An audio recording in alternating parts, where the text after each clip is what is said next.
Hello, this is our presentation on the Philadelphia chromosome, our second presentation, and we decided to do a Google Slides presentation, and we are currently presenting it together.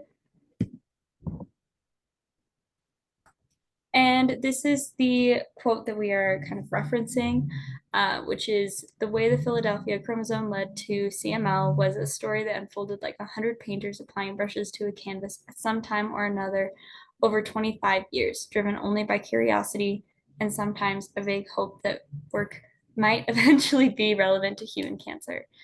There had been no final picture in mind and no awareness that they were even painting something together, and yet there it was, a scientific masterpiece. So I want to start with what is the Philadelphia chromosome, because in our last presentation, we were just asked to take information that we learned from certain amount of chapters in this book and apply it. So I want to start from the beginning, just a broad definition. So the Philadelphia chromosome is a specific genetic abnormality in chromosomes 22, and I forgot to add, so it's 9 and 22.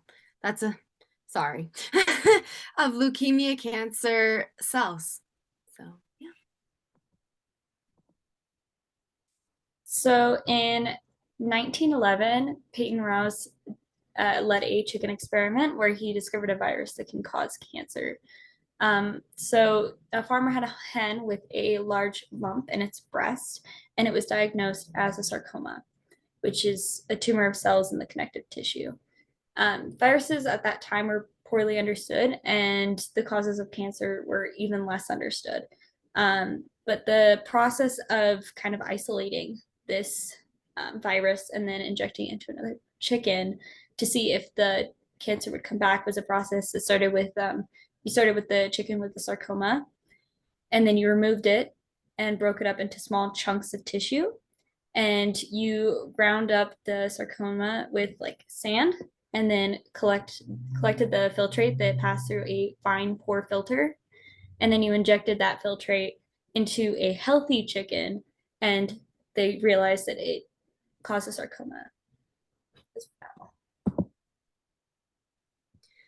So basically, after that, around the 1960s, David Hungerford and Peter C. Noel noticed an abnormally small chromosome in cells of patients with chronic myelogenous. Please, my English is bad. Leukemia, CML patients. And so basically, it's a picture of the two of them on the right, and then a picture on the left is their first paper published in 1960 about it. So basically, as technology advanced over the subsequent decades, the translocation resulting in the Philadelphia chromosome was identified. Its its role its role in the development of CML patients was confirmed, and the therapy directed against the abnormal protein it produces has shown promising results in the treatment of patients with CML, which is basically what um, David and Peter basically proved. And so this presentation, along with the 1911 Peyton Roos chicken experiment, is based on a series of main events leading up to this discovery of the chromosome, which became known as the Philadelphia chromosome. So we kind of split up the 19th century into two parts just because there was so much happening.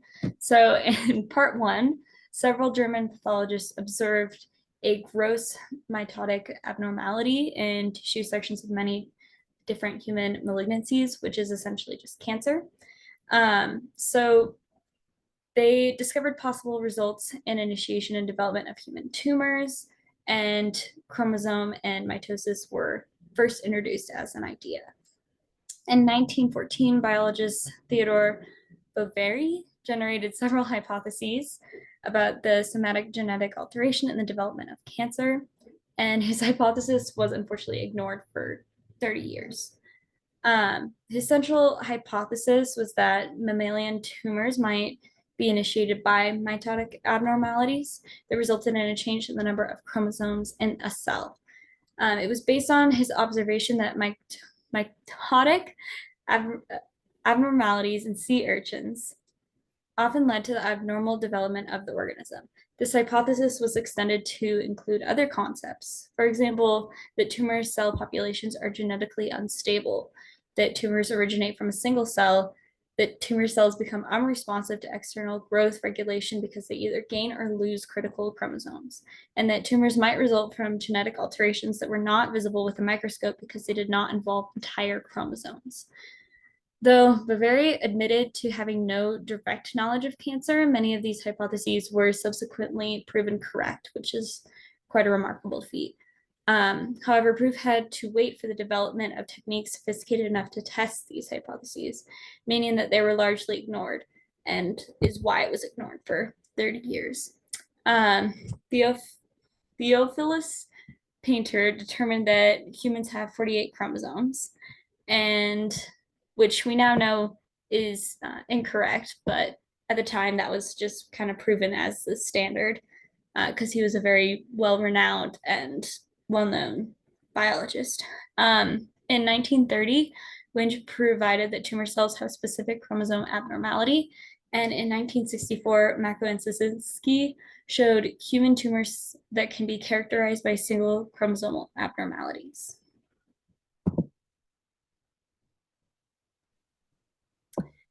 So, meanwhile, work had begun to investigate non neoplastic human and other mammalian tissues and to develop improved tissue culture techniques, bringing us into the era of modern cytogenetics. The quality of chromosome preparations was markedly improved by the use of cholecystine, I think that's how you say it, which inhibits microtubule assembly and thereby arrests cells in mitosis, and of hypotonic solutions, which disrupt the mitotic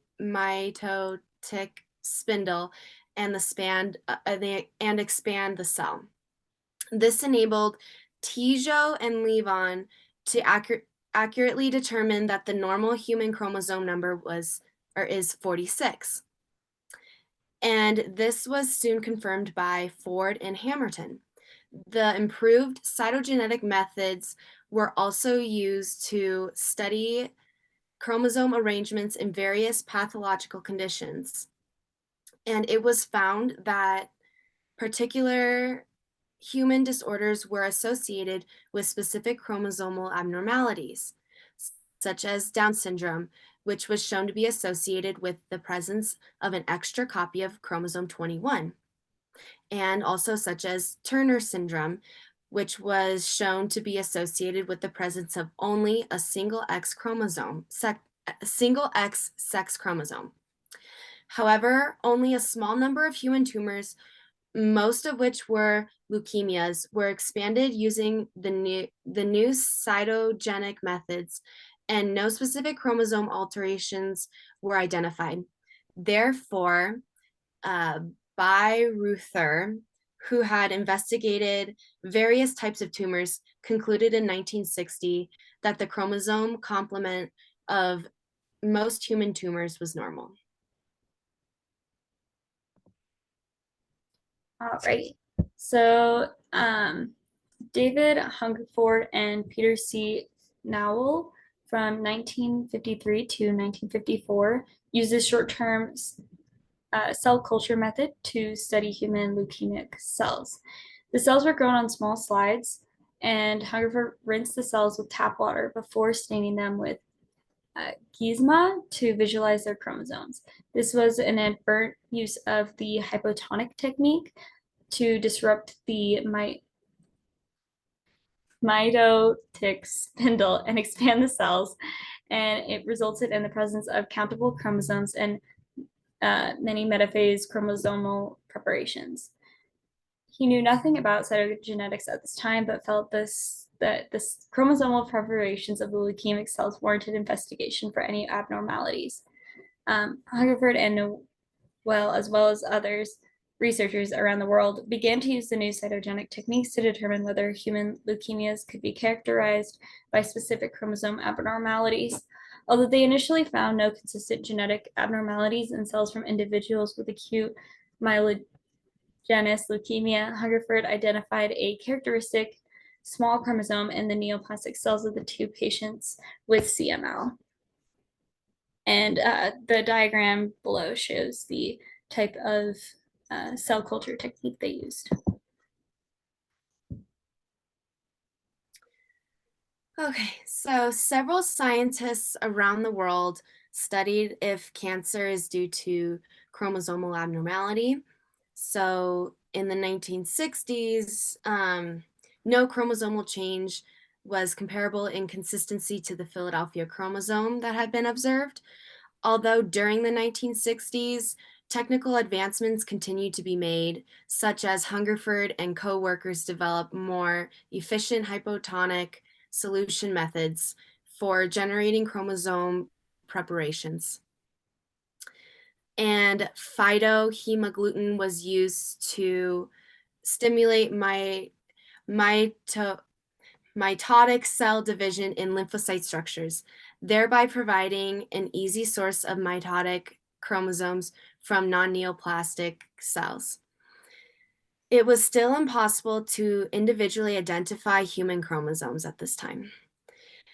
Taken together, the data discussed here and elsewhere that was generated by the end of the 1960s led to the general opinion that most human tumors were associated with chromosome alterations, and that the more advanced a neoplasm was, the more extensive the chromosome alterations were likely to be.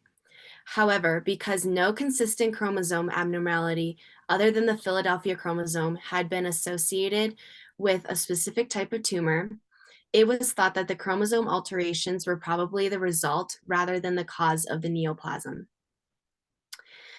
So hence it was not until the 1970s that cytogenic banding techniques and other methods were finally developed that generated more specific evidence at the level of individual chromosomes for some of the mutational hypotheses originally investigated by Boveri. And ultimately, this led to the development of molecular techniques that permitted the identification of the specific genes altered not only in CML, but in many hematopoietic and solid tumors. In the 1970s, the improved cytogenic techniques demonstrated that the Philadelphia chromosome resulted from a translocation between chromosomes 9 and 22. And later molecular techniques identified critical genes involved as VABL, Abelson murine leukemia viral oncogene homolog, ABL, on chromosome 9, and breakpoint cluster region, BCR, on chromosome 22. It is very gratifying to have participated, Hungerford was gratified to have participated in the early stages of this work to see BCR and ABL, the product of the Philadelphia chromosome, which is one of the first and best documented successful targets for an entirely new approach to cancer therapy.